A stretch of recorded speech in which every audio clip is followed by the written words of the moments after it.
Magandang hating gabi po mga kakabunigro. Nais ko lamang po magpasalamat sa mga nag-subscribe na sa aking channel, ang Kabunegro Horror Stories. Salamat po sa mga nag-like, comment and share ng aking channel. At sa mga hindi pa po nakapag-subscribe, mag-subscribe na po kayo at huwag niyo rin pong kalimutan mag-like, comment and share at pakipindot na rin po ang notification bell para sa mga update. Huwag po sana kayo magsasawang mag-follow at manood ng ating videos. Muli po, maraming salamat po.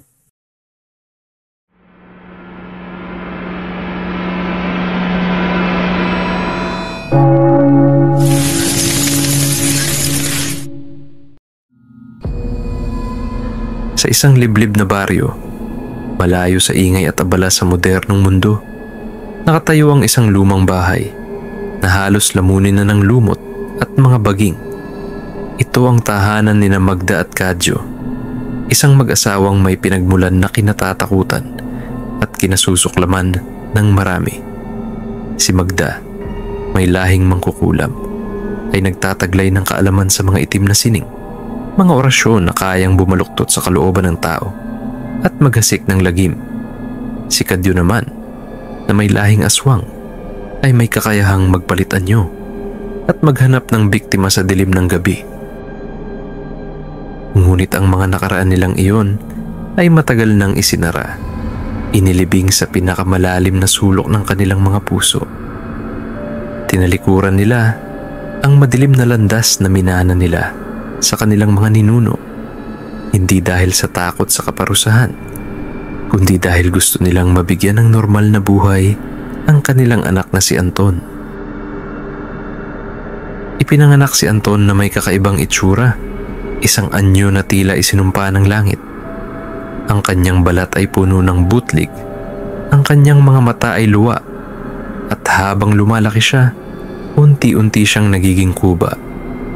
Ang kanyang pisikal na anyo ay malayo sa karaniwan, isang tanawin na maaaring magdulot ng takot o pagkasuklam sa sino mang makakakita. Ngunit sa likod ng kanyang panlabas na anyo ay may mabuti siyang puso. Lumaki si Anton na mabait, masunurin at mapagmahal sa kanyang mga magulang. Ang mundo niya ay limitado sa lumang bahay, sa kanyang mga magulang, at sa mga hayop na naninirahan sa malawak at makapal na gubat na nakapalibot sa kanilang tahanan. Ang gubat ang kanyang palaruan, ang kanyang kanlungan, at tanging saksi sa kanyang paglaki. Dito niya natutunan ang tahimik na pakikipag-ugnayan sa kalikasan, ang pakikinig sa bulong ng hangin sa mga dahon, at ang pagmamasid sa mga nilalang na malayang gumagala. Isang araw, habang naglalaro si Anton sa gubat, sa gitna ng mga puno at sapa, nakita niya ang isang batang babae, si Mika. Kabaligtaran siya ni Anton sa lahat ng aspeto.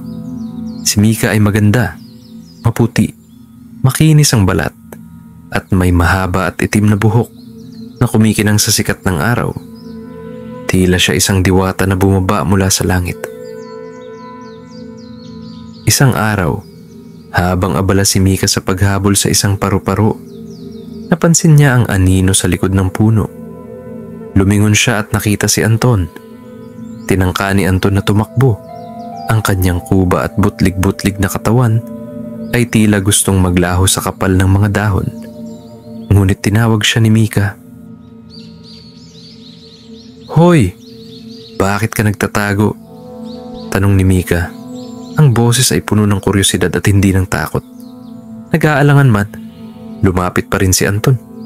Inaasahan niya ang pagtalikod, ang pagtakbo, ang pagtawa, o ang pagkasuklam ni Mika. Ngunit wala sa mga iyon ang nangyari. Tinitigan lang siya ni Mika.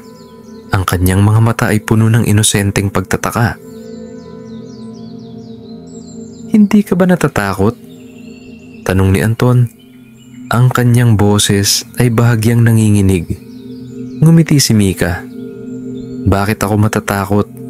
Wala ka namang ginagawang masama, di ba?" at doon nagsimula ang kanilang pagiging magkaibigan. Naging masaya sina Anton at Mika kapag magkasama sa gubat. Ang gubat na dating kanlungan ni Anton ay naging kanilang palaruan, ang kanilang lihim na mundo. Tuwing matatapos ang eskwela ni Mika sa bayan, pinupuntahan niya si Anton sa gubat para maglaro. Magkasama silang naghahanap ng mga kakaibang bulaklak, nagtatayo ng mga kubo sa ilalim ng malalaking puno, at nagkukwentuhan ng mga pangarap. Si Mika ang nagdala ng kulay at liwanag sa buhay ni Anton, at si Anton naman ang nagbigay kay Mika ng isang kaibigan na hindi nanghuhusga, isang kaibigan na laging handang makinig. Lumipas ang mga araw, naging buwan, at ang mga buwan ay naging taon. Nagbinata si Anton at si Mika naman ay nagdalaga. High school na si Mika at unti-unti, isang bagong damdamin ang nabuhay sa puso ni Anton. Isang damdaming mas malalim pa sa pagkakaibigan. Isang pag-ibig na lihim na lumalago sa bawat ngiti ni Mika, sa bawat tawa niya, sa bawat sandali na magkasama sila. Ngunit hindi niya kayang ipagtapat kay Mika ang kanyang nararamdaman. Paano niya sasabihin ang pag-ibig niya sa isang dalagang tila diyosa, samantalang siya ay isang nilalang na tila isinumpa?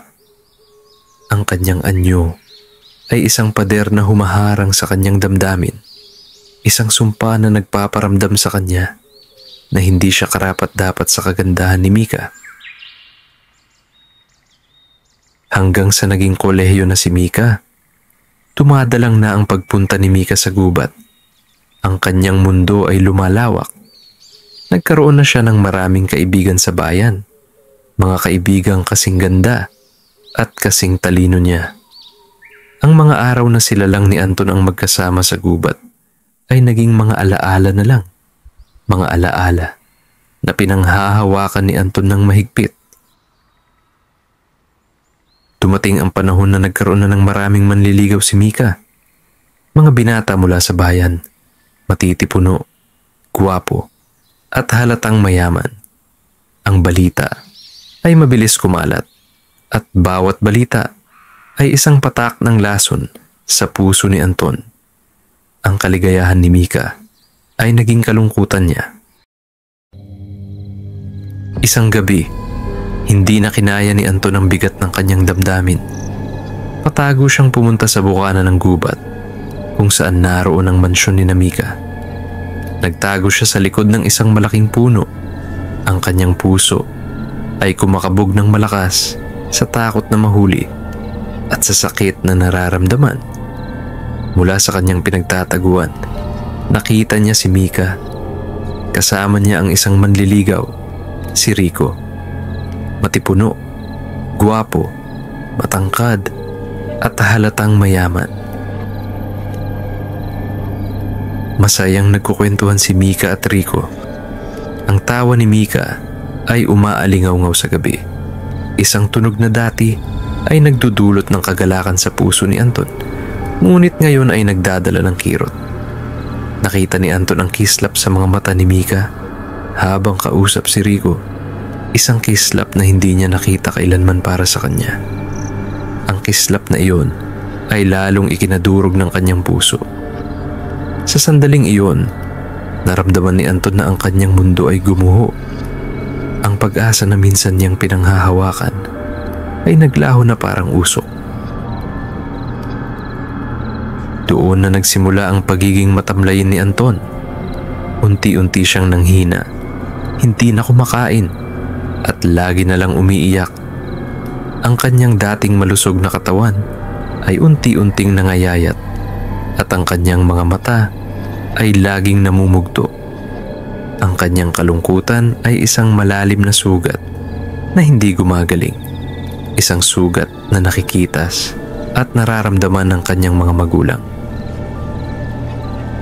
Ang pagdurusa ni Anton ay ikinadudurog ng puso ni Magda at Kadyo.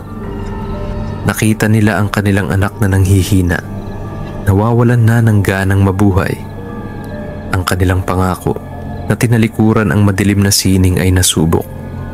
Kung noon, tinalikuran nila ang itim na karunungan para kay Anton, ngayon gabi, nagkasundo silang buksan muli ang itim na aklat. Hindi para sa kanilang sarili, kundi para naman sa kaligayahan ni Anton. Sa gitna ng dilim ng gabi, sa loob ng lumang bahay, inilabas ni Magda at Kadiyo ang isang lumang aklat. Ang mga pahina nito ay dilaw na at amoy luma. Ang itim na aklat. Ang bawat pahina ay naglalaman ng mga orasyon at ritual na matagal na nilang inilibing sa limot. Ang kanilang mga kamay ay nanginginig habang binubuksan nila ito. Ang kanilang mga puso ay puno ng pag-aalinlangan at takot. Ngunit mas nangingibabaw ang pagmamahal sa kanilang anak. Binasa ni Magda ang isang pahina. Ang kanyang mga mata ay nanlalaki sa bawat salita. Nakasulat sa itim na aklat na kailangan kumain ng puso ng bata kapalit ng kagandahan. Isang ritual na magbibigay ng pisikal na pagbabago sa sino mang susunod dito. Isang pagbabago na magpapaganda sa sino mang pangit. Ngunit may kapalit. Isang kapalit na hindi nila nalaman dahil may nawawalang isang pahina ng aklat. Ang huling pahina, ang pahina na naglalaman ng buong katotohanan, ay wala. Hindi nila alam ang buong saklaw ng kanilang gagawin. Ngunit ang pag-asa na makita muling masaya ang kanilang anak ay mas malakas kaysa sa anumang takot. Ang pag-ibig ng magulang ay bulag. At sa kaasong ito ay nagtulak sa kanila sa isang landas na matagal na nilang tinalikuran. Pagsapit ng kabilugan ng buwan, nagsimula na ang lagim sa bayan. Ang dating tahimik na komunidad ay binalot ng takot at pagkabahala. Nagsimula nang mawala ang mga bata. Isa-isa, ang mga inosenteng kaluluwa ay naglalaho na nagiiwan ng mga magulang na puno ng kalungkutan at kawalan. Ang mga awtoridad ay naghanap, ngunit walang bakas, walang palatandaan. Ang gubat na dating simbolo ng kapayapaan ay naging simbolo ng takot.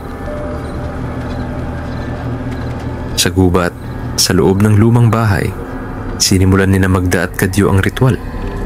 Ang puso ng bata ay inihahalo nila sa lugaw ni Anton habang si Anton ay nakahiga, payat na payat at nanghihina.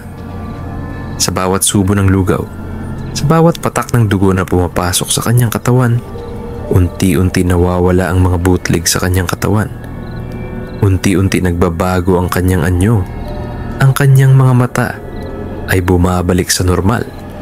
Ang kanyang likod na kuba ay unti-unting nawawala. Unti-unti siyang lumalakas at sumisigla. Ang dating pangit at kuba na si Anton ay unti-unting nagiging isang binata na may matipunong pangangatawan, makinis na balat at matatalim na mata. Ang bawat puso ng bata ay isang hakbang patungo sa kagandahan, isang hakbang patungo sa pagbabago na pinapangarap niya. Hindi niya alam ang pinagmulan ng lugaw, hindi niya alam ang halaga ng bawat subo. Ang tanging alam niya ay ang unti-unting pagbabago sa kanyang katawan at ang pag-asa na sa wakas ay magiging karapat-dapat na siya kay Mika. Sa paglipas ng mga araw, ganap na nagbago si Anton. Hindi na siya ang dating Anton na kilala ng kanyang mga magulang. Ang kanyang anyo ay perpekto. Ang kanyang boses ay malalim. At ang kanyang mga mata ay puno ng bagong kumpiyansa. Ngunit kasama ng pagbabago ng kanyang anyo ay ang pagbabago ng kanyang pagkatao. Ang dating mabait at inosenteng Anton ay unti-unting nawawala, napapalitan ng isang nilalang na mas mabangis, mas mapanganib. Sa kanyang bagong anyo, lumabas si Anton sa gubat. Hindi na siya nagtago. Lumapit siya kay Mika, ngunit hindi bilang Anton. Binago niya ang kanyang pagkatao at pangalan. Sa kanyang bagong anyo at bagong pangalan, napaibig niya si Mika. Ang dating pangarap ni Anton ay nagkatotoo. Nakasama niya si Mika at naging sila. Hindi alam ni Mika na ang lalaking minamahal niya ay ang dating kuba. Tabutlig-butlig na si Anton, ang kanyang kaibigan mula sa gubat. Hindi niya alam ang madilim na sikreto sa likod ng kagandahan ng lalaking minamahal niya. Ang kanilang pagmamahalan ay umusbong at ang buhay ni Anton ay tila perpekto. Ngunit ang nawawalang pahina ng itim na aklat ay nagtatago ng isang masamang katotohanan. Isang katotohanan na unti-unting magbubunyag sa pagdating ng ika-25 taong gulang ni Anton. Ang nawawalang pahina ay nagsasabing sa pagdating ng ika-25 taong gulang ni Anton, magiging ganap na siyang isang halimaw. Isang halimaw na mas malala pa sa kanyang mga magulang. Isang halimaw na hindi na kayang kontrolin. Ang kagandahan na kanyang nakamit ay may masamang kapalit. Isang sumpa na hindi na kayang baliktarin. Ang lagim ay magsisimula pa lamang.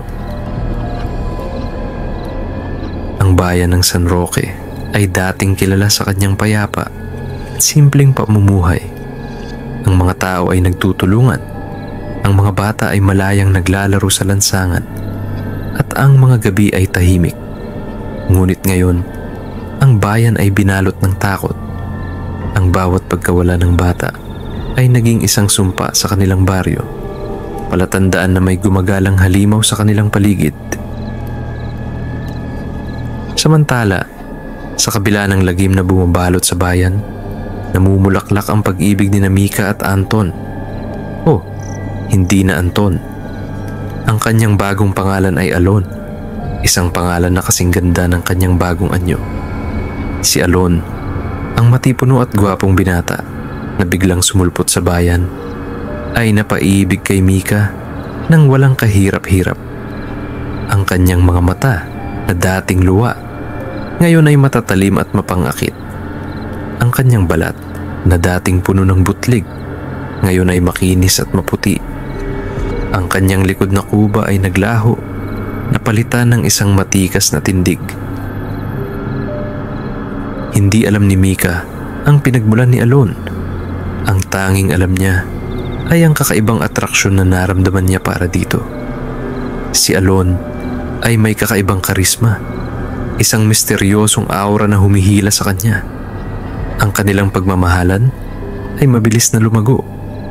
Madalas silang magkasama, naglalakad sa tabing ilog, nagpapalitan ng matatamis na salita sa ilalim ng buwan, at nagpaplanong bumuo ng isang kinabukasan na puno ng pag-asa.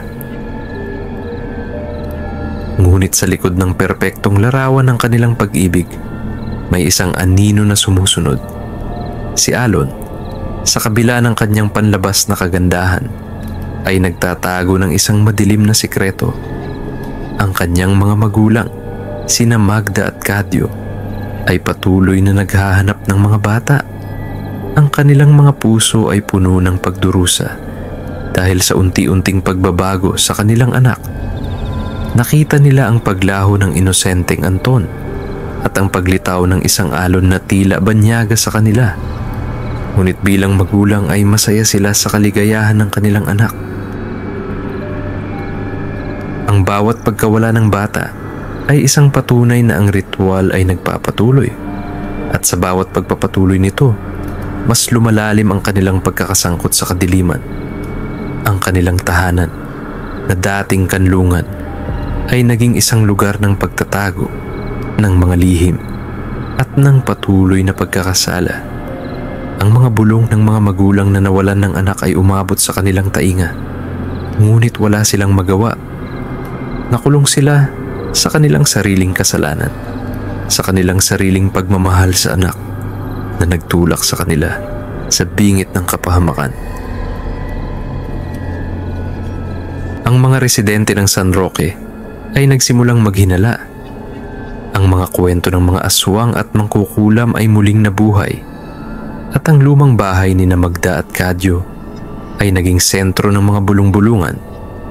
Ang mga tao ay nagsimulang mag-ingat.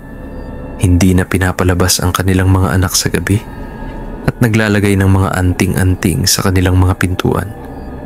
Ang dating masiglang bayan ay naging isang lugar na puno ng takot at lagim. Si Mang Tonyo, isang matandang mangingisda na matagal nang nakatira sa San Roque, ay nagsimulang magmasid. Nakita niya ang paglitaw ni Alon, ang kanyang biglaang pagdating at ang kanyang mabilis na pagkuha sa puso ni Mika. May kakaiba sa binata, isang bagay na hindi niya maipaliwanag. Naaalala niya ang mga kwento ng kanyang lolo tungkol sa mga nilalang na nagpapalit anyo at ang mga babala tungkol sa mga sumpa na hindi basta-basta nawawala. Isang gabi, habang naglalakad si Mang Tonyo sa gubat, nakita niya si Alon na naglalakad patungo sa lumang bahay ni Magda at Kadyo. Nagtago siya sa likod ng mga puno at nakita niya si Alon na pumasok sa bahay. Nagtaka siya. Bakit pupunta si Alon sa lumang bahay na iyon? Ang bahay na pinagmumulan ng mga bulong-bulungan. Ang kanyang hinala ay lumalim. Ang pagbabago ni Anton o Alon ay hindi lamang pisikal. Unti-unti, nagbabago rin ang kanyang pag-uugali. Ang dating mabait at mapagmahal na Anton ay nagiging mas malamig at seryoso. Hindi na siya palangiti. Nagsimulang mapansin ni Mika ang kakaibang pagbabago kay Alon. Minsan, habang magkasama sila, nakita niya ang isang kakaibang kislap sa mga mata ni Alon. Isang kislap na tila may kahulugan. Minsan, naririnig niya ang mga bulong ni Alon sa kanyang pagtulog.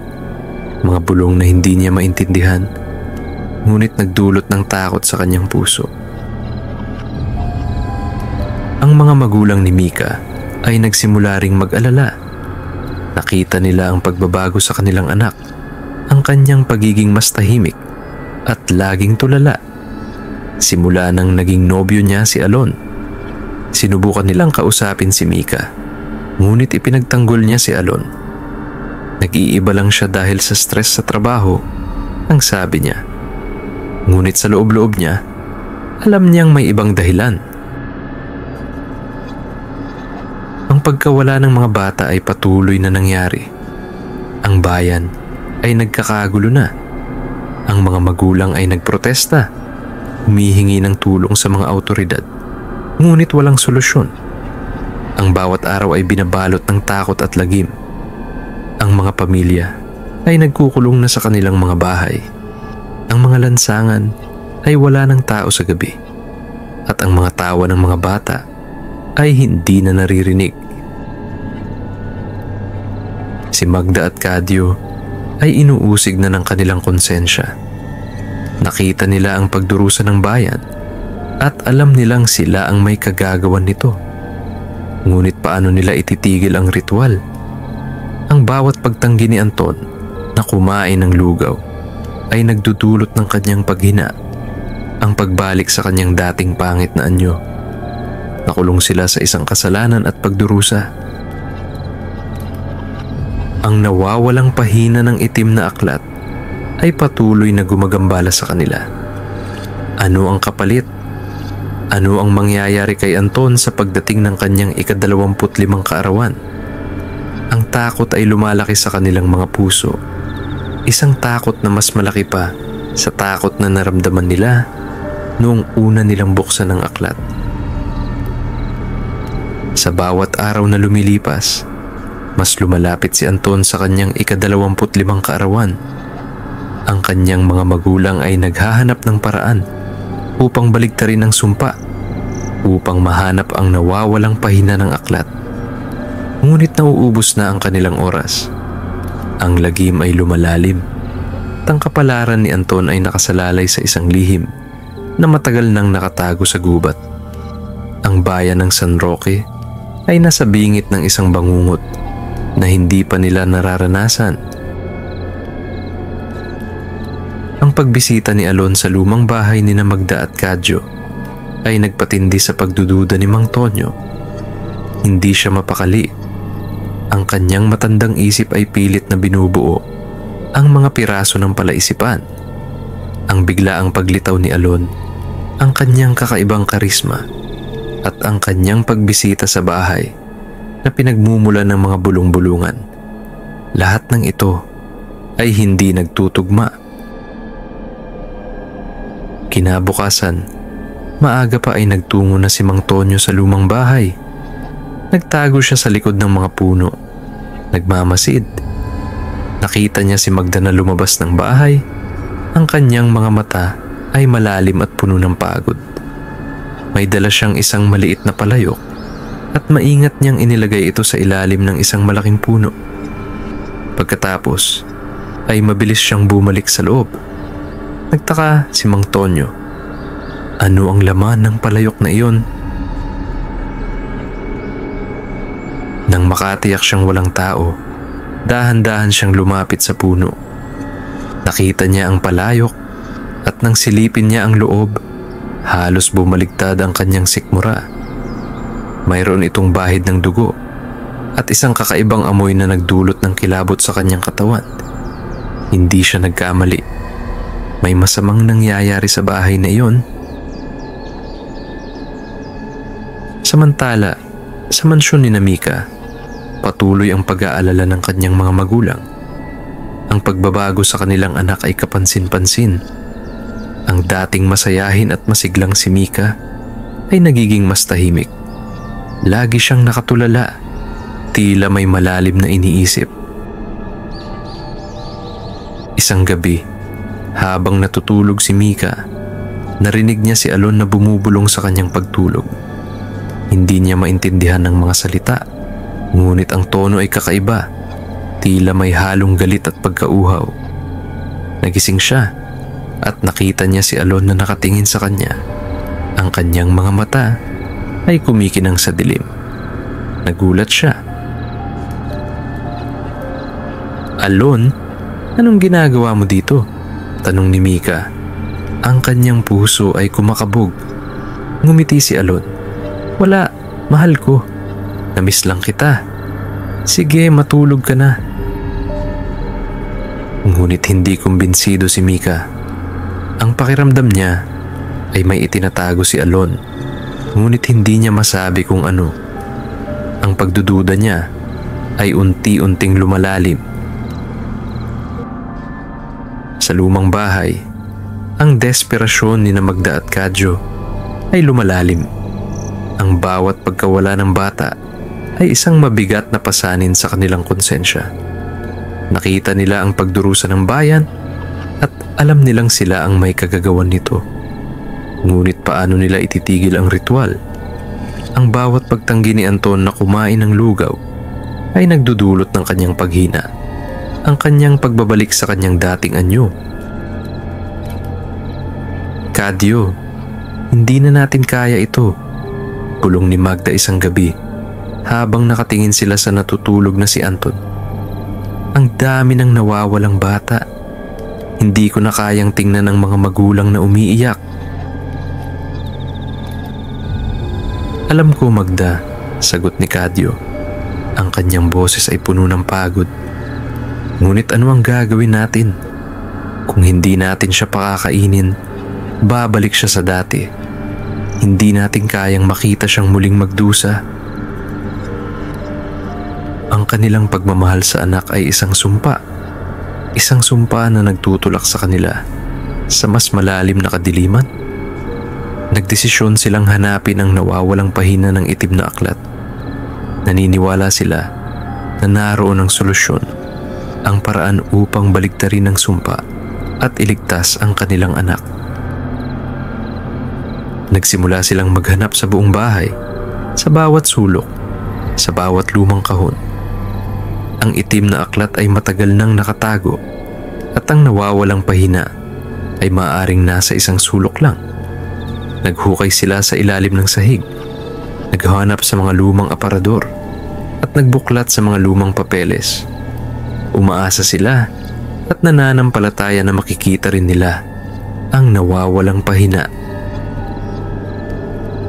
Habang abala sina Magda at Kadyo sa paghahanap, patuloy ang pagmamasid ni Mang Tonyo. Ang kanyang hinala ay naging isang matinding paghahanap sa katotohanan. Nagsimula siyang magsaliksik, nagtatanong sa mga matatanda sa bayan tungkol sa mga kwento ng aswang at ng mangkukulam at ang mga lihim ng gubat. Isang araw, habang naglalakad siya sa gubat, napansin niya ang isang kakaibang marka sa isang malaking puno. Hindi kalayuan sa lumang bahay. Ito ay isang lumang simbolo.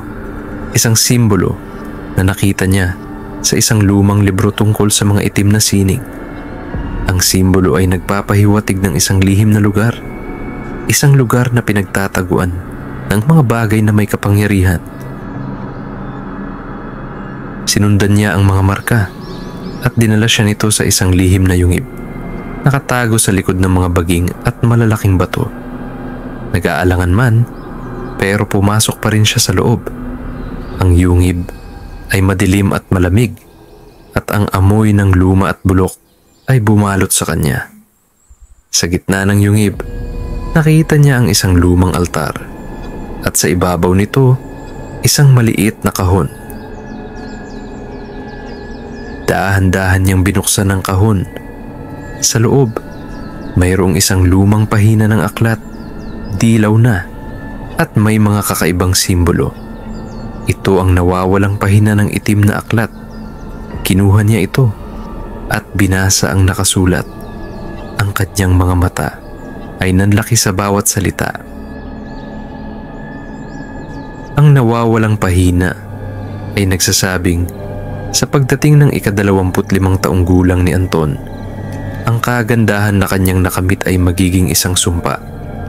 Siya ay magiging isang ganap na halimaw. Isang nilalang na mas malala pa sa kanyang mga magulang. Ang kanyang pagkauhaw sa dugo ay hindi na mapipigilan at ang kanyang anyo ay magiging isang kakilakilabot na paningin. Ang ritual ay hindi lamang nagbibigay ng kagandahan, kundi nagpapalit din sa kaluluwa ng biktima. Ginagawa itong isang nilalang ng kadiliman. Nanginginig ang mga kamay ni Mang Tonyo. Natuklasan niya ang katotohanan, ang madilim na sikreto na bumabalot sa bayan. Ngunit paano niya ito sasabihin sa mga tao? Paano niya ililigtas si Mika at ang buong bayan mula sa papalapit na bangungot? Ang oras ay nauubos na. Ang ika-25 kaarawan ni Anton ay papalapit na. Nanginginig man ang mga kamay, mahigpit na hinawakan ni Mang Tonyo ang nawawalang pahina ng itim na aklat. Ang katotohanan ay mas malala pa sa kanyang inakala. Hindi lamang kagandahan ang kapalit ng ritual, kundi ang pagbabago ng kaluluwa, ang pagiging isang ganap na halimaw. At ang pinakamasaklap, ang ika-25 kaarawan ni Anton, na ngayon ay kilala bilang Alon, ay papalapit na. Alam ni Mang Tonyo na kailangan niyang kumilos ng mabilis. Ngunit paano niya sasabihin sa mga tao ang katotohanan nang hindi siya mapagkakamalang baliw? Ang mga kwento ng aswang at mangkukulam ay para sa mga bata lamang, para sa mga matatanda na naniniwala sa mga pamahiin. Ang mga bata, ang mga inosenteng biktima ay patuloy na nawawala. Nagpasya si Mang Tonyo na kausapin ang mga magulang ni Mika.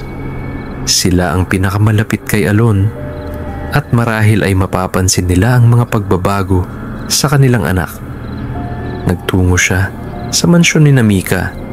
Ang kanyang puso ay kumakabog sa bawat hakbang. Nang makarating siya sa mansyon, sinalubong siya ng mga magulang ni Mika na sina Don Rafael at Doña Elena. Ikinuwento ni Mang Tonyo ang lahat, mula sa kanyang pagdududa kay Alon hanggang sa kanyang paghahanap sa gubat at ang pagtuklas niya sa nawawalang pahina ng itim na aklat. Ipinakita niya ang pahina, ang mga kakaibang simbolo at ang nakasulat tungkol sa sumpa. Sa una, hindi naniwala sina Don Rafael at Doña Elena. Natawa sila sa kwento ni Mang Tonyo. Tinawag itong katang-isip ng isang matandang baliw. Ngunit nang makita nila ang seryosong mukha ni Mang Tonyo at nang basahin nila ang nakasulat sa pahina, unti-unting bumalot sa kanila ang takot.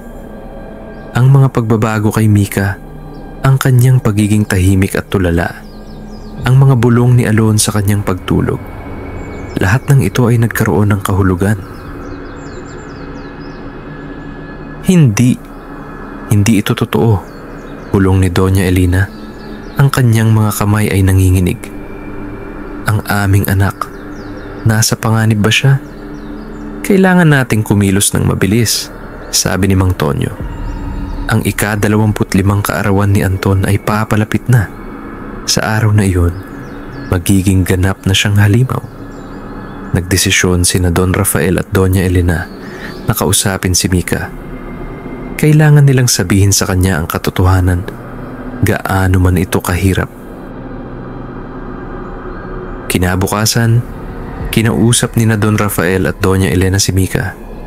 Ikinuwento nila ang lahat, ang kwento ni Anton, ang kanyang mga magulang na sina Magda at Kadyo, ang itim na aklat, at ang sumpa. Ipinakita nila ang nawawalang pahina at ang nakasulat tungkol sa pagbabago ni Anton sa isang halimaw sa kanyang ika-25 kaarawan. Hindi makapaniwala si Mika. Ang lalaking minamahal niya, si Alon, ay ang dating Anton, ang kanyang kaibigan mula sa gubat. Ang kanyang puso ay nahati sa pagitan ng pagmamahal at takot. Ang mga alaala ng kanilang pagkabata ay bumalik, ang mga sandali ng kaligayahan sa gubat. Ngunit ang mga pagbabago kay Alon, ang kanyang kakaibang pag-uugali, ang mga bulong sa kanyang pagtulog, lahat ng ito ay nagpatunay sa kwento ng kanyang mga magulang. Hindi ito totoo, bulong ni Mika. Ang kanyang mga mata ay puno ng luha. Si Alon, hindi siya halimaw. Mika, kailangan mong maniwala sa amin, sabi ni Don Rafael. Nasa panganib ka. Ang buong bayan ay nasa panganib. Nagdesisyon si Mika na harapin si Alon. Kailangan niyang malaman ang katotohanan mula sa kanya mismo. Isang gabi, habang magkasama sila, kinausap ni Mika si Alon. Alon, sabi niya, ang kanyang boses ay nanginginig. May kailangan akong itanong sa iyo. Tiningnan siya ni Alon. Ang kanyang mga mata ay kumikinang sa dilim. Ano yun, mahal ko? Ikaw ba si Anton? Tanong ni Mika, diretsyong nakatingin sa kanyang mga mata. Nagulat si Alon. Ang kanyang mukha ay nagbago. Ang kanyang ngiti ay naglaho. Ang kanyang mga mata ay unti-unting nagiging luwa. Ang kanyang balat ay unti-unting nagkakaroon ng mga butlig. Ang kanyang likod na kuba ay unti-unting lumilitaw. Paano mo nalaman? Bulong ni Alon. Ang kanyang boses ay nagbago, nagiging mas malalim at mas kakaiba. Ang mga magulang ko, nalaman nila ang lahat, sagot ni Mika. Ang kanyang mga luha ay umaagos. Ang itim na aklat, ang sumpa. Natawa si Alon, isang tawa na puno ng kapaitan. Sumpa? Hindi ito sumpa, Mika. Ito ay pagbabago. Ito ang paraan upang maging karapat-dapat ako sa iyo. Hindi ito pagmamahal, sigaw ni Mika. Ang mga bata, ang mga nawawalang bata, ikaw ang may kagagawan nito, hindi ba? Ang mukha ni Alon ay nagbago, puno ng galit. Ang kanyang mga mata ay naging pula at ang kanyang mga kuko ay humaba. Ang kanyang anyo ay unti-unting nagiging isang kakilakilabot na halimaw. Ginawa ko ang lahat para sa iyo, Mika. Ginawa ko ang lahat para maging karapat-dapat sa iyong pagmamahal. Tumakbo si Mika, puno ng takot. Ang lalaking minamahal niya ay isang halimaw. Ang kanyang pag-ibig ay isang kasinungalingan, isang sumpa. Ang pagtakas ni Mika ay nagdulot ng matinding galit kay Alon. Ang kanyang anyo ay patuloy na nagbabago, mas mabilis kaysa dati. Ang kanyang 25 kaarawan ay ilang oras na lang. Ang kanyang pagkauhaw sa dugo ay hindi na mapipigilan. Nagdesisyon si Alon na hanapin si Mika. Kailangan niyang makuha si Mika. Kailangan niyang patunayan ang kanyang pagmamahal. Ang kanyang isip ay binalot ng kadiliman at ang kanyang puso ay puno ng pagkauhaw. Samantala, sa bayan, nagtipon ang mga tao.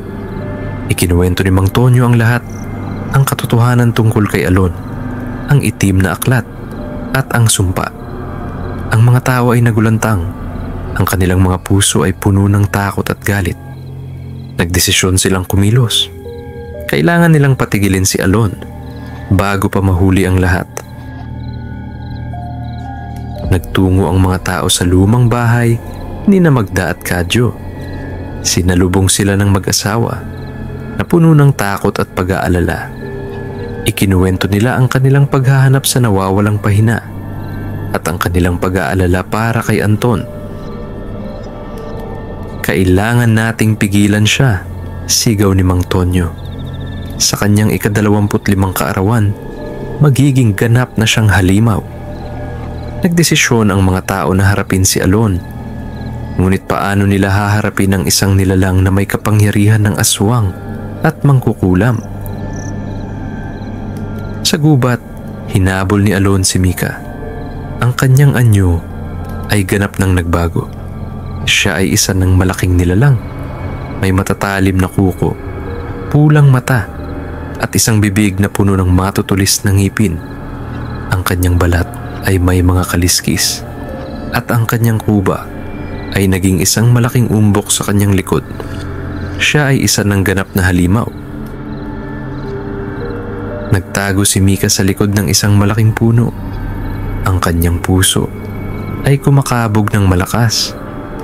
Narinig niya ang mga yabag ni Alon, ang kanyang hininga na mabigat at malalim. Alam niyang ito na ang katapusan niya. Ngunit bago pa siya maabot ni Alon, dumating ang mga tao. Bitbit nila ang mga sulo, mga itak, at mga baril. Hinarap nila ang halimaw. Ang kanilang mga puso ay puno ng takot. Ngunit mas nangingibabaw ang kanilang determinasyon na iligtas ang bayan. Nagsimula ang labanan. Ang halimaw ay malakas at ang mga tao ay nahihirapan. Ngunit hindi sila sumuko. Ipinaglaban nila ang kanilang buhay, ang kanilang bayan, at ang kanilang kinabukasan. Sa gitna ng labanan, nakita ni Mika ang kanyang mga magulang. Lumapit sila sa kanya at niyakap siya ng mahigpit. "Mika, kailangan nating tapusin ito," sabi ni Don Rafael. "Kailangan nating mapigilan ang halimaw." Ngunit paano? Paano nila mapipigilan ang isang nilalang na may kapangyarihan ng kadiliman? Sa gitna ng gubat, sa ilalim ng kabilugan ng buwan, nagpatuloy ang matinding labanan. Ang halimaw, na dating si Anton, ay nagngangalit. Ang kanyang mga kuko at ngipin ay handaang lumapa. Ang mga tao ng San Roque, sa kabila ng kanilang takot, ay nagpakita ng hindi matatawarang tapang. Ang bawat sulo ay nagsilbing liwanag na lumalaban sa kadiliman. Ang bawat itak ay nagsilbing panangga laban sa matinding kapangyarihan ng halimaw. Si Magda at Kadyo na nasa likuran ng mga tao ay nanonood ng may matinding pighati. Ang kanilang anak, ang kanilang pinakamamahal na Anton, ay naging isang nilalang na ngayon ay kinatatakutan ng lahat. Ang kanilang pagmamahal ang nagtulak sa kanya sa kadiliman. At ngayon, ang kadiliman na iyon ay bumabalik upang lamunin ang lahat. Kadyo, kailangan nating gawin ang isang bagay. Sigaw ni Magda. Ang kanyang mga mata ay puno ng luha. Hindi natin hahayaang mamatay ang ating anak sa ganitong paraan. Naalala ni Kadyo ang isang lumang orasyon na matagal nang itinuro sa kanya ng kanyang ama. Isang orasyon na kayang magbalik sa isang aswang sa kanyang orihinal na anyo, ngunit may malaking kapalit. Ito ay isang orasyon na nangangailangan ng dalisay na pag-ibig at sakripisyo. Magda, may alam ako, sabi ni Kadyo. Ang kanyang boses ay puno ng determinasyon. Ngunit kailangan nating magsakripisyo. Sa gitna ng kaguluhan, nakita ni Mika si Alon, ang halimaw na minsan niyang minahal. Sa kabila ng kanyang nakakatakot na anyo, nakita niya pa rin ang bakas ng dating Anton sa kanyang mga mata. Isang bakas ng kalungkutan at pagkalito. Anton! Sigaw ni Mika. Ang kanyang boses ay puno ng pagmamahal at bighati. Anton, pakiusap. Lumaban ka. Huwag mong hayaang manaig ang halimaw sa katauhan mo. Ang kanyang boses ay tila umabot sa puso ng halimaw. Saglit itong natigilan. Ang kanyang pulang mata ay tila naghahanap ng sagot. Nang makita ang pag-aalinlangan ng halimaw, kumilos sina Magda at Kadyo. Lumapit sila sa halimaw, ang kanilang mga kamay ay magkahawak. Sinimulan ni Kadyo ang orasyon. Ang kanyang boses ay malakas at malinaw sa kabila ng ingay ng labanan. Ang orasyon ay puno ng mga sinaunang salita. Mga salita na nagmula sa pinakamalalim na bahagi ng gubat. Mga salita na may kapangyarihan na magpabago sa kalooban ng isang nilalang. Habang binibigkas ni Kadyo ang orasyon, nagsimulang umilaw ang kanyang mga kamay at isang kakaibang enerhiya ang bumalot sa halimaw. Ang halimaw ay nagngangalit, lumalaban sa orasyon. Ang kanyang katawan ay nanginginig at ang kanyang anyo ay unti-unting nagbabago. Ang kanyang mga kuko ay unti-unting lumiliit. Ang kanyang balat ay unti-unting bumabalik sa normal at ang kanyang kuba ay unti-unting nawawala. Ngunit kasama ng pagbabago ng kanyang anyo ay ang matinding sakit. Ang orasyon ay nangangailangan ng dalisay na pag-ibig at sakripisyo. Habang patuloy na binibigkas ni Kadyo ang orasyon, unti-unting nanghihina sina Magda at Kadyo. Ang kanilang mga katawan ay unti-unting nagiging abo. Ang kanilang mga kaluluwa ay unti-unting nawawala.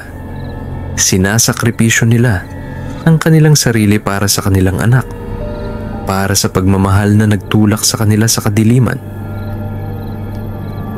Sa huling sandali, bago sila tuluyang maglaho, nakita nila si Anton, ang kanilang anak, na unti-unting bumabalik sa kanyang dating anyo. Ang kanyang mga mata ay bumabalik sa normal. Ang kanyang balat ay makinis na muli. Ngunit ang kanyang mukha ay puno ng sakit at pagkalito. Nang tuluyang maglaho sina Magda at Kadyo, bumagsak si Anton sa lupa. Ang halimaw ay wala na. Ang sumpa ay nabali.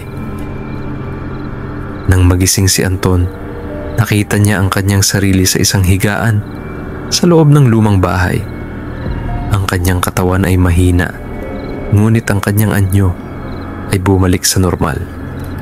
Wala na ang mga butlig, wala na ang kuba, at ang kanyang mga mata ay hindi naluwa. Ngunit ang kanyang puso ay puno ng matinding sakit. Naalala niya ang lahat, ang kanyang pagmamahal kay Mika, ang kanyang pagiging matamlayin, ang itim na aklat, ang mga puso ng bata, at ang kanyang pagbabago na isang halimaw. Naalala niya ang mga mukha ng kanyang mga magulang, ang kanilang pagmamahal, at ang kanilang sakripisyo. Ang kanilang pagmamahal ang nagligtas sa kanya, ngunit ang kanilang pagmamahal din ang nagtulak sa kanya sa kadiliman. Lumabas si Anton ng bahay. Ang bayan ay tahimik, ngunit ang mga bakas ng labanan ay naroon pa rin. Ang mga sulo ay nakakalat sa lupa at ang mga puno ay may mga bakas ng pagkasira. Nakita niya si Mika na nakaupo sa labas ng mansyon. Ang kanyang mga mata ay puno ng luha. Lumapit si Anton kay Mika. "Mika," bulong niya. Ang kanyang boses ay puno ng pighati. Lumingon si Mika at nakita niya si Anton. Nagulat siya. Hindi niya inaasahan na makita si Anton sa kanyang dating anyo. "Anton?" bulong ni Mika. Ang kanyang mga mata ay puno ng pagtataka. Ikinuwento ni Anton ng lahat, ang buong katotohanan. Ang kanyang pagmamahal kay Mika, ang kanyang pagbabago, ang sakripisyo ng kanyang mga magulang, at ang kanyang pagiging isang halimaw. Hindi niya itinago ang anuman. Matapos ang huling gabi ng pag-uusap ni Anton at Mika, pagkatapos ng labanan sa gubat, ay hindi na sila muling nakita sa kanilang baryo. Naglaho sila na parang bula. Kinaumagahan, sa lumang bahay ni Magda, habang hinahanap ni Mang Tonyo ang itim na aklat, ay nakita niya ang isang liham. Isang liham ni Magda at Kadyo para sa taong bayan. Nakasulat sa liham ang pag-amin nila sa kanilang mga kasalanan. Kahit pa ang naging dahilan ay ang pagmamahal nila sa kanilang anak na si Antonio. Nakasulat din ang paghingi nila ng tawad, lalo na sa mga magulang na nawalan ng mga anak. Itinuro din nila kung saan matatagpuan ang bangkay ng mga batang kinuha nila. Matapos mabasa ni Mang Tonyo ang liham ni Magda, ay agad niya itong ipinakita sa mga tao. Pinasa niya sa harap ng mga tao ang mga nakasulat sa liham. Halo-halong emosyon ang naramdaman ng taong bayan. Nang matapos basahin ni Mang Tonyo ang liham ni Magda, ay agad silang nagpasya na puntahan ang sinasabing pinagdalhan sa mga batang nawawala. Pagdating nila sa kuweba, ay agad silang pumasok at nang nasa loob na sila, ay agad nila nakita ang kalunos-lunos na sinapit ng mga bata sa kamay ni Magda at Kadyo. Ang lahat ay napaiyak sa nangyari sa mga kaawa-awang bata. Lumipas ang mga taon, ang bayan ng San Roque ay muling naging tahimik. Wala na ang mga gabing kinatatakutan nila, ngunit hindi na bumalik ang dating sigla ng bayan. Samantala, sa itaas ng bundok ng San Rafael ay may isang pamilya na tahimik na naninirahan, ang mag-asawang sina Mika at Anton at ang kanilang malusog na anak na si Ariana.